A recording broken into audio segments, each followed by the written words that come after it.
This life history is a testament to the power of resilience, bold vision, and unapologetic confidence. From a young boy sent away to military school to a business mogul and eventually the president, his journey shows that no dream is too big if you're willing to work for it, take risks, and stand tall in the face of adversity. Donald Trump's journey is not just a biography, it's a blueprint for bold ambition. Donald John Trump was born on June 14, 1946, in the borough of Queens, New York City. He was the fourth of 5 children in the Trump family, raised by Fred Trump, a successful real estate developer, and Mary Ann MacLeod Trump, a Scottish immigrant and homemaker. From an early age, Donald stood out, not only for his confidence but for his defiance. While his siblings followed the rules, Donald constantly pushed boundaries. He had a temper, a sharp tongue, and an insatiable appetite for attention. His teachers described him as energetic but unruly. He was not a bookworm or an academic star. Instead, he was a challenger of norms, already carving out his identity in a structured world. Fred Trump, recognizing his son's rebellious nature, feared Donald might go down the wrong path. At age 13, Donald was sent to the New York Military Academy, a decision that would shape his character. There, Donald learned discipline, competitiveness, and leadership. Though it was a drastic shift from home life, he excelled, becoming captain of the baseball team, earning academic honors, and learning to live under a strict regime. This was the beginning of the Trump transformation, from a rebellious boy to a self-assured young man with something to prove. After graduating from the military academy in 1964, Trump enrolled at Fordham University in the Bronx but transferred after 2 years to the prestigious Wharton School at the University of Pennsylvania, one of the few institutions at the time offering a real estate program. He graduated in 1968 with a bachelor's degree in economics and joined his father's company, Elizabeth Trump and Son. But from the beginning, Donald aimed to take the family business in a radically different direction. In 1971, Donald took control of the company and renamed it the Trump Organization.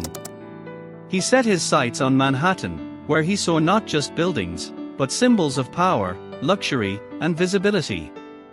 His first major project was the Grand Hyatt Hotel, which he acquired with the help of aggressive negotiations, tax abatements, and partnerships. When it opened in 1980, it was a resounding success, reviving a once derelict property and showcasing Trump's willingness to take risks and challenge bureaucracy. Then came Trump Tower on Fifth Avenue, a 58-story skyscraper that would become both his home and his symbol. Completed in 1983, it stood as a bold declaration that Donald Trump had arrived, not just as a real estate developer, but as a cultural icon. Throughout the 1980s, Trump expanded his empire: casinos in Atlantic City, high-rises across Manhattan, airline ventures, and even a brief stint buying the New Jersey Generals in the USFL Football League. He branded everything, buildings, businesses, even bottled water, with his name. He was everywhere: book covers, magazine headlines, and television appearances. His 1987 book, The Art of the Deal, became a bestseller, blending autobiography with a philosophy of fearless business tactics. In the early 1990s, Trump's empire teetered on the edge of collapse. A recession hit the real estate market hard, and Trump's overleveraged empire, built on borrowed money, was crumbling. Several of his Atlantic City casinos filed for bankruptcy, including the Taj Mahal. Trump owed billions.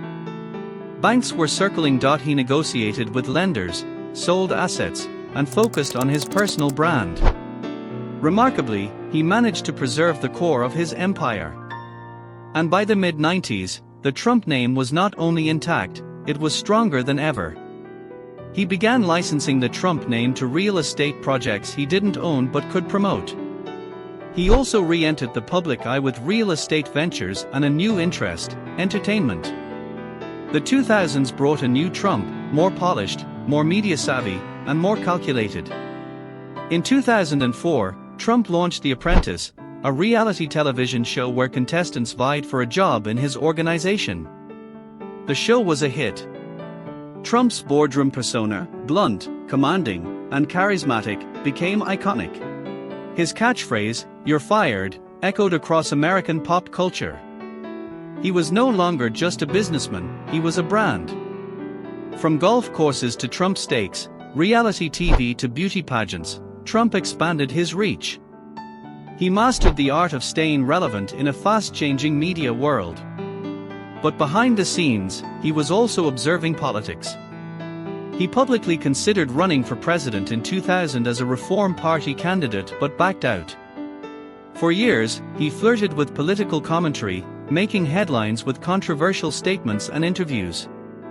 Still, few took the idea of a Trump presidency seriously. Until they did.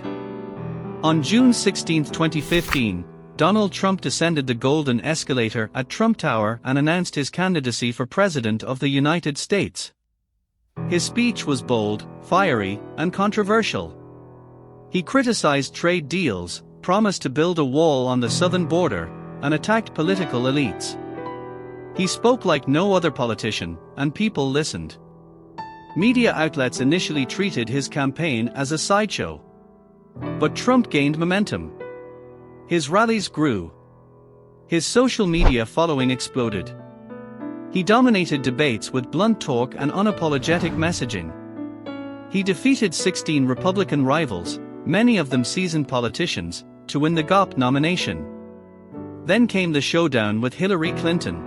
The 2016 campaign was one of the most bitterly fought elections in U.S. history. Trump ran as a political outsider, promising to drain the swamp and return power to the people. His message connected with millions who felt left behind by globalization, bureaucracy, and establishment politics. On November 8, 2016, in a stunning upset, Donald J. Trump was elected the 45th President of the United States. In 2020, Donald Trump, businessman, media icon, and the 45th President of the United States, faced the most consequential election of his life. Against him stood Joe Biden, a seasoned politician promising calm after 4 turbulent years. The result: Trump lost the election. During Joe Biden's presidency, Donald Trump remained the dominant force in American politics. Despite being off Twitter and Facebook for a time, his influence only grew. In late 2022, Trump made it official. "I am running for President of the United States." On July 13, 2024, former President Donald Trump survived an assassination attempt during a campaign rally in Butler, Pennsylvania. The assailant, 20-year-old Thomas Matthew Crooks, fired 8 rounds from an AR-15 style rifle from a nearby rooftop, grazing Trump's upper right ear. Trump was quickly shielded by Secret Service agents and escorted offstage with visible blood on his face. Despite the attempt on his life, Trump resumed his campaign activities and appeared at the Republican National Convention 2 days later, where he recounted the event and called for national unity. On November 5, 2024, America voted again, this time with Trump staging one of the most dramatic political comebacks in U.S. history. He won states he had lost in 2020. Turnout was historic. Trump secured over 300 electoral votes, defeating Biden decisively. Cheers erupted at Trump's campaign headquarters. The message was clear: the comeback was real. Again, Donald J. Trump had been elected the 47th President of the United States. So join our channel for more motivational and interesting life stories of the successful icons around the globe.